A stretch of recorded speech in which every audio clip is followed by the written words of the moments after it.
प्रिय विद्यार्थियों, मैं सुरेश कुमार, सहायक आचार्य राजनीति विज्ञान, राजकीय कन्या महाविद्यालय राजगढ़ चूरू से आज की इस ऑनलाइन कक्षा में सभी विद्यार्थियों का स्वागत है। आज हम कक्षा BA द्वितीय वर्ष विषय राजनीति विज्ञान प्रश्न पत्र प्रथम प्रमुख राज्य व्यवस्थाएं के अंतर्गत आज का हमारा टॉपिक है प्रतिनिधि सभा की शक्तियां और कार्य। अमेरिकी संविधान के अनुसार संयुक्त राज्य अमेरिका की समस्त विधायी या कानून निर्मात्री शक्तियां कांग्रेस में निहित है, जिसका प्रयोग प्रतिनिधि सभा और सीनेट समान रूप से करती है। इस प्रकार प्रतिनिधि सभा की मुख्य शक्तियां कानून निर्माण से संबंधित हैं, किंतु इसके अतिरिक्त भी प्रतिनिधि सभा के द्वारा कुछ अन्य कार्य किए जाते हैं। उसकी शक्तियां और कार्य इस प्रकार हैं। पहला है विधायी शक्तियां। संविधान के अनुसार कांग्रेस को सभी संघीय विषयों पर कानून निर्माण की शक्ति प्राप्त है। इस संबंध में प्रतिनिधि सभा द्वारा संविधान में उल्लेखित विषयों के अतिरिक्त अंतर्निहित विषयों पर भी कानून निर्माण का कार्य किया जाता है।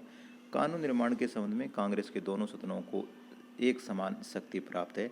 कोई भी विधेयक जब तक दोनों सदनों से पारित नहीं हो जाता, कानून नहीं बन सकता। वित्तीय विधेयक प्रतिनिधि सभा में ही प्रस्तावित किए जा सकते हैं, सीनेट में प्रस्तावित नहीं किए जा सकते, किंतु सीनेट को इन विधेयकों में संशोधन करने का पर्याप्त अधिकार प्राप्त है।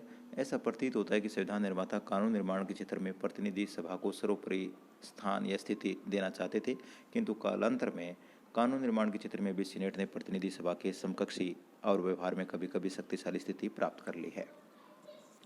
दूसरी, संवैधानिक संशोधन के संबंध में शक्ति। अमेरिकी कांग्रेस के दोनों सदनों द्वारा अपने 2/3 बहुमत से प्रस्ताव पारित कर संविधान में संशोधन प्रस्तावित करने का कार्य किया जाता है। तीसरा, कार्यपालिका शक्तियाँ। कार्यपालिका क्षेत्र में प्रतिनिधि सभा को 2 शक्तियाँ प्राप्त है। प्रतिनिधि सभा सीनेट के साथ मिलकर युद्ध की घोषणा करती है। इसके अलावा प्रतिनिधि सभा अपने स्थायी तथा विशेष समितियों के द्वारा संघीय सरकार के प्रशासन तथा संघीय न्यायपालिका के कार्यों की जांच कर सकती है। नंबर 4, राष्ट्रपति को निर्वाचित करने की शक्ति। राष्ट्रपति का चुनाव निर्वाचक मंडल के द्वारा किया जाता है, परंतु यदि किसी भी उम्मीदवार को निर्वाचक मंडल का पूर्ण बहुमत प्राप्त न हो तो उस विशेष परिस्थिति में प्रतिनिधि सभा प्रथम 3 प्रत्याशियों में से किसी एक को अमेरिका का राष्ट्रपति निर्वाचित कर सकती है। न्यायिक शक्तियाँ। न्यायिक शक्ति के अंतर्गत प्रतिनिधि सभा राष्ट्रपति, उपराष्ट्रपति एवं अन्य संघीय अधिकारियों के विरुद्ध महाभियोग का प्रस्तावित करती है, जिसे सीनेट द्वारा निश्चित प्रक्रिया के आधार पर स्वीकार कर लिए जाने पर संबंधित अधिकारी को पद से हटना होता है। प्रतिनिधि सभा की कुछ अन्य महत्वपूर्ण शक्तियाँ। सदस्यों के विरुद्ध अनुशासनात्मक कार्रवाई करने का निर्णय प्रतिनिधि सभा ले सकती है। सदन की अवमानना करने वाले व्यक्ति पर प्रतिनिधि सभा कार्यवाही कर सकती है।